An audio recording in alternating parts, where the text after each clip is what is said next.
দার্জিলিং প্রচণ্ড গরম আর প্রতিদিনকার কাজের ব্যস্ততা থেকে একটু স্বস্তির নিঃশ্বাস ফেলতে আমরা চলেছি এক পাহাড়ের কোলে মেঘেদের দেশে দুদিনের গরমের ছুটি কাটাতে।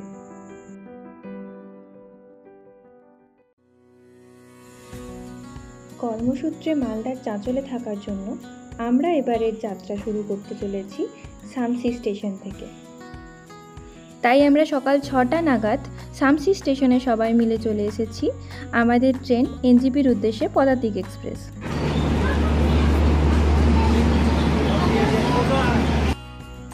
খেলনা ট্রেনের কুঝিকঝিক সুর পাহাড় রানী দার্জিলিং দেয় নীল হাতছানি, আমরা তারই উদ্দেশ্যে।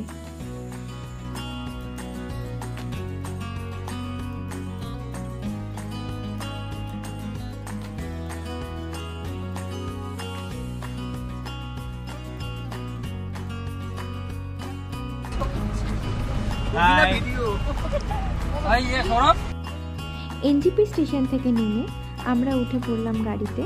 এখন আমরা যাব দার্জিলিংয়ের হোটেলের উদ্দেশ্যে ভায়া মিরিক হয়ে।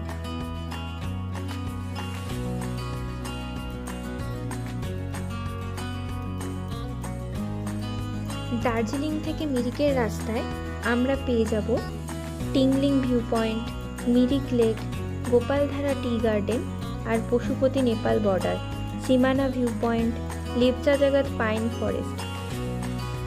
প্রথম দিন এই রুটের গাড়ি ভাড়া পড়েছিল আমাদের 5,000 টাকা। সাথে ড্রাইভারের কন্ট্যাক্ট ডিটেলস আমি স্ক্রিনে অ্যাড করে দিলাম।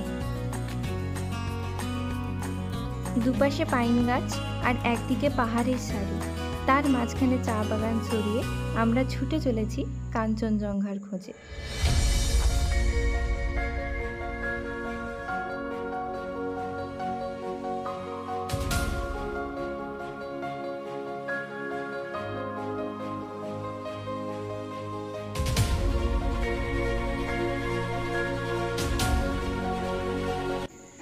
আমরা গেছিলাম জুন মাসের 9 তারিখ, তাই এটা যেন প্রচণ্ড গরম থেকে আমাদের একটু স্বস্তি।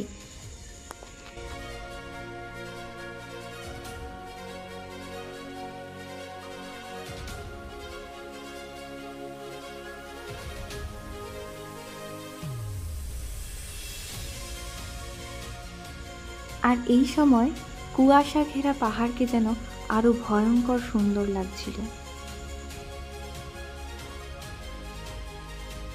দুপাশে চা বাগান পেরিয়ে আমরা পৌঁছে গেলাম মিরিকে।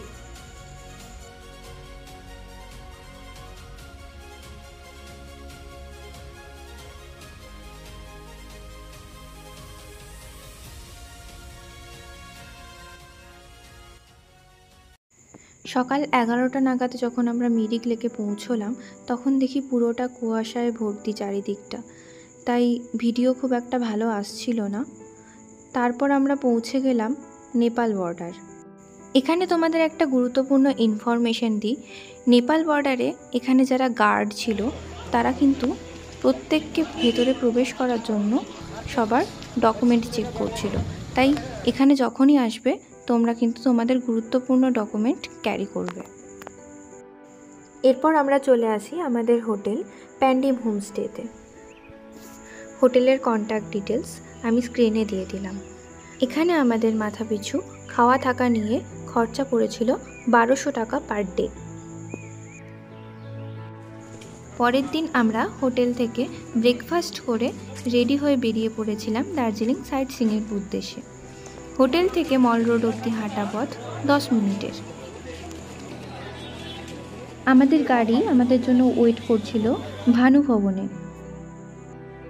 এখান থেকে প্রথমেই আমরা চলে গিয়েছিলাম হিমালয়ান জুলজিক্যাল পার্ক এবং মাউন্টেনিয়ারিং ইনস্টিটিউটে।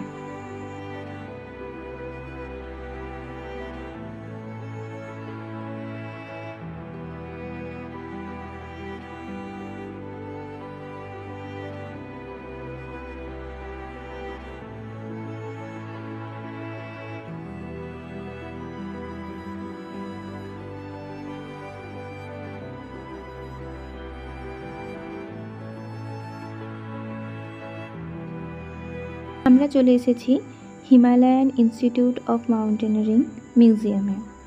এখানে মাউন্টেনিয়ারিং সম্বন্ধ সমস্ত জিনিসপত্র রাখা ছিল। আমরা সবটা ঘুরে দেখলাম, আর কুয়াশায় ঢাকা ওয়েদারটা আরও ভীষণ সুন্দর লাগছিল। এরপরে আমরা চলে গেলাম দার্জিলিংয়ের লোকাল টি গার্ডেনে।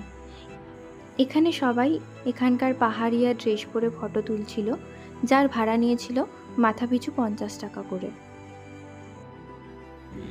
দার্জিলিং সাইট সিইংয়ের মধ্যে আমাদের লিস্টে ছিল Tiger Hill, Ghoom monastery, Batasia loop, Japanese temple, peace pagoda, zoo, museum, national history museum, ropeway, Tenzing rock আর টি গার্ডেন। আর এক্সট্রা যেটা একটা পয়েন্ট যেতে হয়, তার জন্য এক্সট্রা ভাড়া লাগে, সেটা হচ্ছে রক গার্ডেন। রক গার্ডেনের জন্য এক্সট্রা 1500 টাকা ভাড়া লেগেছিল, আর আমাদের এই টোটাল ট্রিপটার জন্য টোটাল ভাড়া লেগেছিল 5000 টাকা, রক গার্ডেন ইনক্লুড।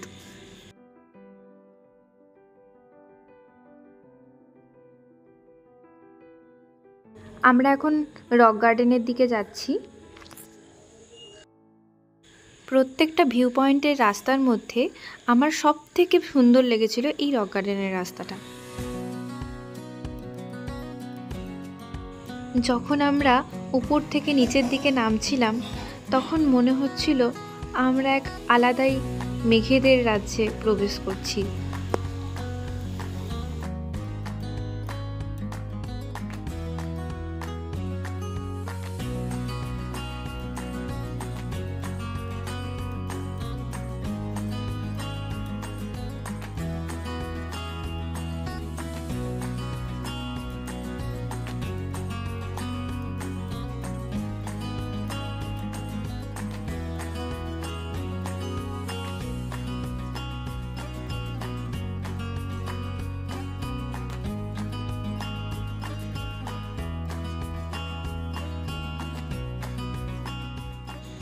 আর যখন আমরা সত্যি সত্যি রক গার্ডেনে এসে পৌঁছালাম, তখন মনে হচ্ছিল চারপাশের কুয়াশা ভরা মেঘ আমাদের মন ছুঁয়ে গেল। এতটাই সুন্দর জায়গাটা। আর এখানে এসে পৌঁছতে আমাদের মিনিমাম 1.5 ঘন্টা সময় লাগলো। প্রথমে এসেই আমরা গাড়ি পার্কিং করলাম আর এন্ট্রি ফি দিয়ে ভেতরে ঢুকে গেলাম। আর এখানে এসেই আমাদের সবার খুব খিদে পেয়ে গেছিল, তাই ওখানে আশেপাশে খাবার দোকানও ছিল, ওই মোমো, ম্যাগি, টুকটাক খাবার দাবার পাওয়া যাচ্ছিল। তো আমরা সবাই মিলে মোমো, চাউমিন নিয়ে নিলাম আর একটু খাওয়া দাওয়া করে নিলাম। তারপরে আমরা উঠলাম উপরে পাহাড়ে। আর এই ঝর্ণার চারপাশ দিয়ে পাহাড়ে ওঠার রাস্তাটা খুবই সুন্দর। আমরা যখন রাস্তা দিয়ে একদম উপরে উঠে পৌঁছে গেলাম, তারপরেও মনে হচ্ছিল আমাদের উপরে পাহাড়গুলো কত উপরে আর আমরা কতটা নিচে। আর উপর থেকে নিচের সৌন্দর্যটা দেখতে যেন আরও সুন্দর লাগছিল। কি সুন্দর পাহাড়ের গা বেয়ে ছোট্ট ছোট্ট রাস্তা কেটে কেটে চলে গিয়েছে একদম ওপর অবধি। আর তার মাঝে মাঝেই অনেক ছোট্ট ছোট্ট ঝর্ণা ছিল, আর আমরা সেই ফাঁকে ঝর্ণার ধারে দাঁড়িয়ে অনেক ফটো তুলে নিচ্ছিলাম। আর ওপর থেকে নিচের ছোট্ট ছোট্ট ঝর্ণাগুলো দেখতে খুব মজা লাগছিল। আর এই রাস্তা ধরেই আমরা আস্তে আস্তে নেমে এলাম নিচে। আর একটা ইনফরমেশন তোমাদের সাথে শেয়ার করি, যখনই এখানে আসবে, বিশেষ করে বর্ষাকালে জুন জুলাই মাস করে যখন খুব বৃষ্টি হয়, তখন কিন্তু সবাই শু পরে আসবে, যার নিচে খুব ভালো গ্রিপ দেওয়া আছে। না হলে কিন্তু আমাদের খুবই পা পিছলে যাচ্ছিল কোনো কোনো জায়গায়। সেকেন্ড দিন আমরা সবগুলো জায়গা কমপ্লিট করতে পারিনি, তাই নেক্সট দিন বেরিয়ে পড়েছি বাকি জায়গাগুলো ঘুরে দেখতে। সকাল সকাল হোটেল থেকে ব্রেকফাস্ট করে আমরা প্রথমেই চলে এসেছি জাপানিজ টেম্পল আর পিস পাগোডায়। আজকেই আমাদের দার্জিলিংয়ের শেষ দিন, আর এই দিনই আমাদের ভায়া কার্শিয়াং হয়ে এনজিপি স্টেশন পৌঁছতে টোটাল গাড়ি ভাড়া লেগেছিল ৩,৫০০ টাকা। এরপর আমরা বাতাসিয়া লুপে এসে প্রথমেই দেখতে পেলাম কুয়াশার মধ্যে দিয়ে একটা টয় ট্রেন আসছে।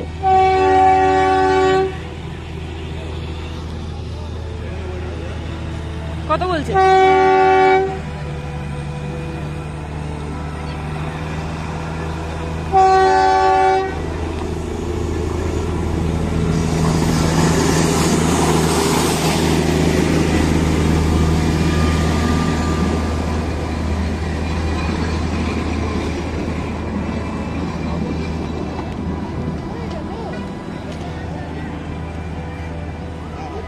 তারপর আমরা এখানে এসে একটু সবাই মিলে ফটো তুলে নিলাম আর টুকটাক কেনাকাটা করে নিলাম।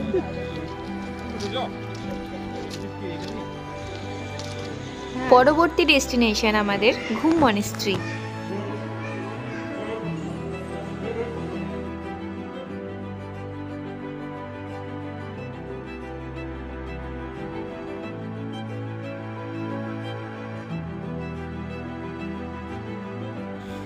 বাইরে এসে আমরা আরও একটা টয় ট্রেন দেখতে পেলাম, যেটা ঘুম স্টেশন থেকেই ছেড়েছে। ঘুম মনেস্ট্রির বাইরে আর ভেতরে অনেক কিছু কিনতে পাওয়া যাচ্ছিল। এখানেও আমরা টুকটাক শীতের জামা কাপড় কেনাকাটা করে নিলাম। কিন্তু এবার আমাদের ফেরার পালা। দার্জিলিং থেকে নেমে আসার পথে রোহিণী ও কার্শিয়াং হয়ে আমরা ছুটে চললাম আমাদের ফেলে আসা গন্তব্যের দিকে। আবার দেখা হবে কোনো এক নতুন যাত্রাপথে, কোনো এক নতুন জায়গার সন্ধানে। সবাই ভালো থাকুন, সুস্থ থাকুন আর ঘুরে আসুন।